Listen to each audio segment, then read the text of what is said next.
जय माता दी। आप सभी का स्वागत है आपके अपने चैनल व्रत वाइब्स पर। आप सभी को नवरात्रि शुभ हो। नवरात्रों के पावन अवसर पर श्री दुर्गा सप्तशती का पाठ करना एक अलग ही महत्व रखता है।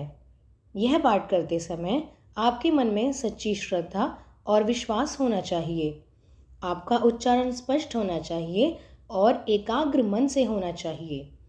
अगर समय की कमी होने के कारण आप संस्कृत उच्चारण नहीं कर सकते या आपको लगता है कि आपसे कोई गलती हो सकती है, तो आप दुर्गा सप्तशती का हिंदी अनुवाद पढ़ सकते हैं। यह आपके समझने में भी आसान रहता है।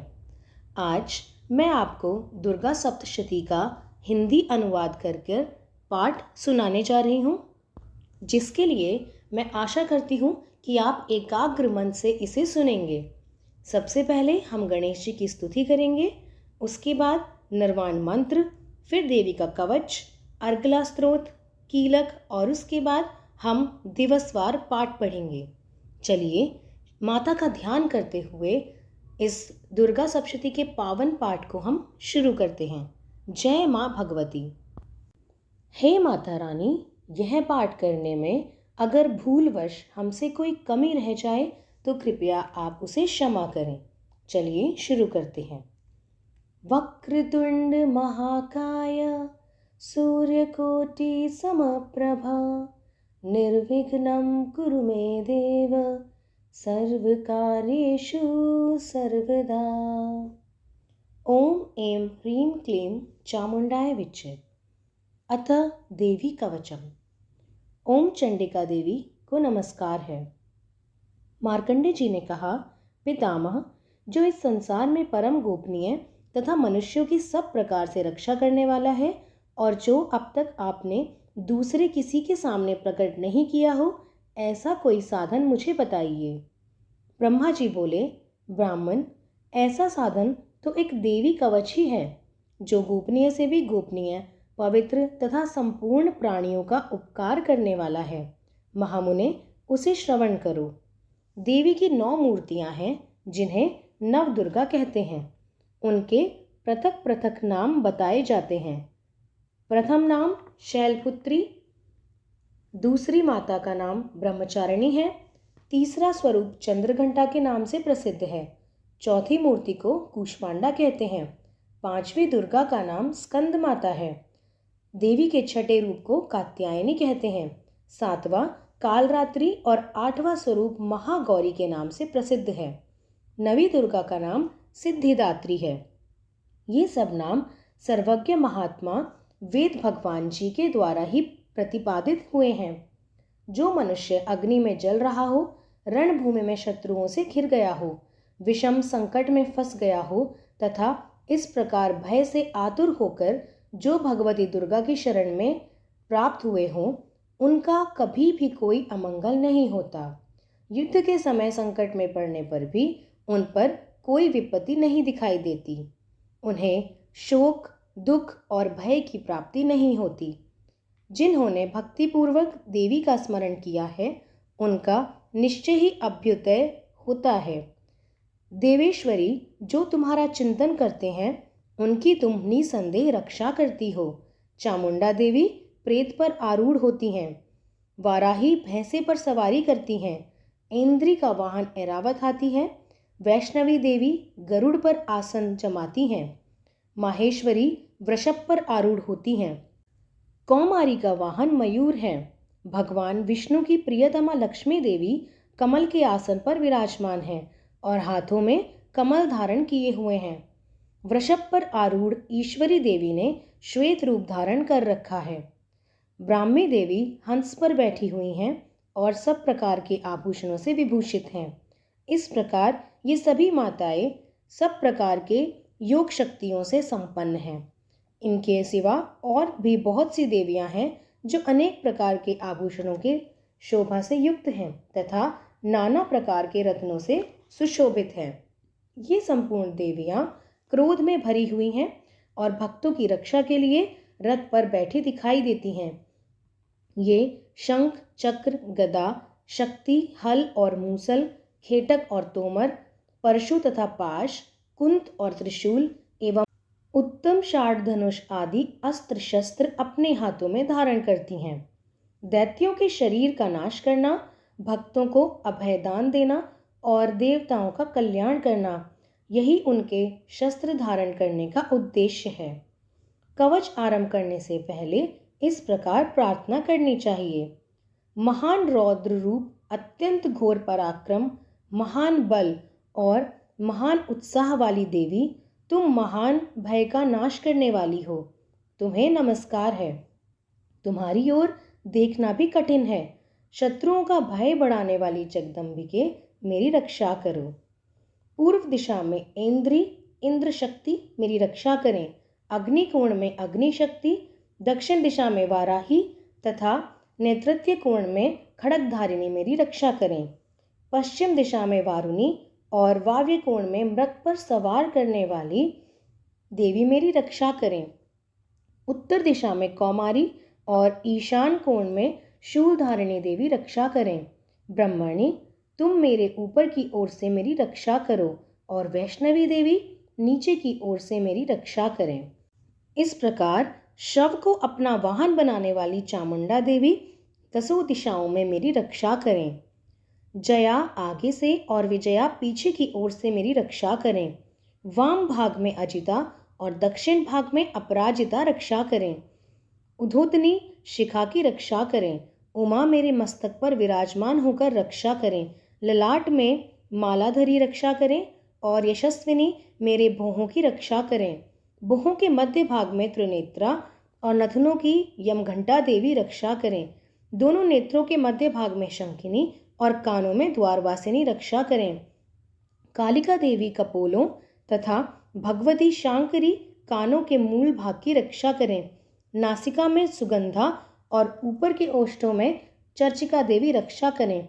नीचे के होठ में अमृतकला तथा जिह्वा में सरस्वती देवी रक्षा करें। कौमारी दांतों की और चंडिका कंठ प्रदेश की रक्षा करें। चित्रघंटा गले की घंटी की और महामाया तालु में रहकर रक्षा करें। कामाक्षी ठोड़ी की और सर्वमंगला मेरी वाणी की रक्षा करें। भद्रकाली ग्रीवा में और धनुर्धरी पृष्ठवंश में रहकर रक्षा करें। कंठ के बाहरी भाग में नीलग्रीवा और कंठ की नली में नलकूबरी रक्षा करें। दोनों कंधों में खड़गनी और मेरी दोनों भुजाओं की वज्रधारिणी रक्षा करें। दोनों हाथों में दंडिनी और अंगुलियों में अंबिका रक्षा करें। शूलेश्वरी नखों की रक्षा करें। कुलेश्वरी मेरे पेट में रहकर रक्षा करें। महादेवी दोनों स्तनों की और शोक विनाशिनी देवी मन की रक्षा करें। ललिता देवी हृदय में और शूलधारिणी उदर में रहकर रक्षा करें। नाभि में कामिनी और गुहा भाग में गुहेश्वरी रक्षा करें। पूतना और कामिका लिंग की और महिषवाहिनी गुदा की रक्षा करें। भगवती कटी भाग में और विंध्यवासिनी घुटनों की रक्षा करें। संपूर्ण कामनाओं को देने वाली महाबला देवी दोनों पिंडलियों की रक्षा करें। नारसिंगी दोनों घुट्टियों की और तैजसी देवी दोनों चरणों के पृष्ठभाग की रक्षा करें। श्री देवी पैरों की अंगुलियों में और तलवासिनी पैरों के तलुओं में रहकर रक्षा करें। अपनी दाढ़ों के कारण भयंकर दिखने वाली दृष्टांकराली देवी नखों की और ऊर्ध्वकेशनी देवी केशों की रक्षा करें। रोमावलियों के छिद्रों में कोवेरी रक्षा करें और त्वचा की वागीश्वरी देवी रक्षा करें। पार्वती देवी रक्त, मज्जा, वसा, मांस, हड्डी और मेंद की रक्षा करें। आंतों की कालरात्रि और पित्त की मुकुटेश्वरी देवी रक्षा करें। मूलाधार आदि कमल कोशों में पद्मावती देवी और कफ में चूड़ामणि देवी स्थित होकर रक्षा करें। नख के तेज की ज्वालामुखी रक्षा करें। जिसका किसी भी अस्त्र से भेद न हो सकता हो, वह अभेदा देवी शरीर के समस्त संधियों में रहकर रक्षा करें। ब्राह्मणी, आप मेरे वीर्य की रक्षा करें। छत्रेश्वरी छाया की तथा धर्मधारिणी देवी मेरे अहंकार, मन और बुद्धि की रक्षा करें। हाथ में वज्र धारण करने वाली वज्रहस्ता देवी मेरे प्राण, अपान, व्यान, उदान और समान वायु की रक्षा करें। कल्याण से शोभित होने वाली भगवती कल्याण शोभना मेरे प्राण की रक्षा करें। रस, रूप, गंध, शब्द और स्पर्श, इन विषयों का अनुभव करते समय योगिनी देवी रक्षा करें तथा सत्वगुण, रजोगुण और तमोगुण की रक्षा सदा नारायणी करें। वाराही आयु की रक्षा करें, वैष्णवी धर्म की रक्षा करें तथा चक्रिणी देवी यश कीर्ति लक्ष्मी धन तथा विद्या की रक्षा करें। इंद्राणी आप मेरे गोत्र की रक्षा करें। चंडिके तुम मेरे पशुओं की रक्षा करो।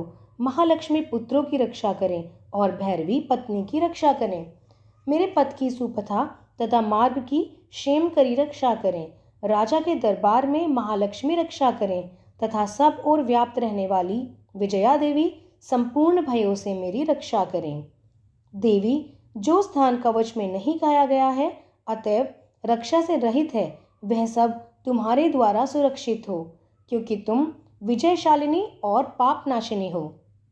यदि अपने शरीर का भला चाहे तो मनुष्य बिना कवच के कहीं एक पग भी न जाए, कवच का पाठ करके ही यात्रा करे। कवच के द्वारा सब ओर से सुरक्षित मनुष्य जहाँ जहाँ भी जाता है वहाँ वहाँ उसे धन लाभ होता है तथा संपूर्ण कामनाओं की सिद्धि करने वाली विजय की प्राप्ति होती है। वह जिस अभिष्ट वस्तु का चिंतन करता है उसको वह निश्चय ही प्राप्त कर लेता है। वह पुरुष इस पृथ्वी पर तुलना रहित महान ऐश्वर्य का भागी होता है। कवच से सुरक्षित मनुष्य निर्भय हो जाता है, युद्ध में उसकी पराजय नहीं होती तथा वह तीनों लोकों में पूजनीय होता है। देवी का यह कवच देवताओं के लिए भी दुर्लभ है। जो प्रतिदिन नियम पूर्वक तीनों संध्याओं के समय श्रद्धा के साथ इसका पाठ करते हैं उसे देवी कला की प्राप्ति होती है तथा वह तीनों लोकों में कहीं भी पराजित नहीं होता। इतना ही नहीं, वह अपमृत्यु से रहित हो 100 से भी अधिक वर्षों तक जीवित रहता है। मकरी, चेचक और कोढ़ आदि उसकी संपूर्ण व्याधियां नष्ट हो जाती हैं। कनेर, भांग, अफीम, धतूरे आदि स्थावर विष, सांप और बिच्छू आदि के काटने से चढ़ा हुआ जंगम विष तथा अहिफेन और तेल के संयोग आदि से बनने वाला कृत्रिम विष, ये सभी प्रकार के विष दूर हो जाते हैं, उनका कोई असर नहीं होता। इस पृथ्वी पर मारण, मोहन आदि जितने अभिचारिक प्रयोग होते हैं तथा इस प्रकार के जितने मंत्र यंत्र होते हैं वे सब इस कवच को हृदय में धारण कर लेने पर उस मनुष्य को देखते ही नष्ट हो जाते हैं। यह ही नहीं, पृथ्वी पर विचरने वाले ग्राम देवता, आकाशचारी देव विशेष, जल के संबंध से प्रकट होने वाले गण, उपदेश मात्र से सिद्ध होने वाले निम्न कोटि के देवता, अपने जन्म के साथ प्रकट होने वाले देवता, कुल देवता, माला, कंठमाला आदि, डाकिनी, शांकिनी, अंतरिक्ष में विचरने वाले अत्यंत बलवती भयानक डाकनियां, ग्रह, भूत, पिशाच, यश, गंधर्व, राक्षस, ब्रह्म राक्षस, बेताल, कूष्मांड और भैरव आदि अनिष्टकारक देवता भी हृदय में कवच किए रहने पर उस मनुष्य को देखते ही भाग जाते हैं। कवचधारी पुरुष को राजा से सम्मान वृद्धि प्राप्त होती है। यह कवच मनुष्य के तेज की वृद्धि करने वाला और उत्तम है। कवच का पाठ करने वाला पुरुष अपनी कीर्ति से विभूषित भूतल पर अपने सुयश के साथ साथ वृद्धि को प्राप्त होता है। जो पहले कवच का पाठ करके उसके बाद सप्तशती चंडी का पाठ करता है, उसकी जब तक वन, पर्वत और काननों सहित यह पृथ्वी टिकी रहती है, तब तक यहाँ पुत्र पौत्र आदि संतान परंपरा बनी रहती है। फिर देह का अंत होने पर वह पुरुष भगवती महामाया के प्रसाद से उस नित्य परम पद को प्राप्त होता है जो देवताओं के लिए भी दुर्लभ है। वह सुंदर दिव्य रूप धारण करता है और कल्याणमय शिव के साथ आनंद का भागी होता है। इति देव्या कवचम संपूर्णम।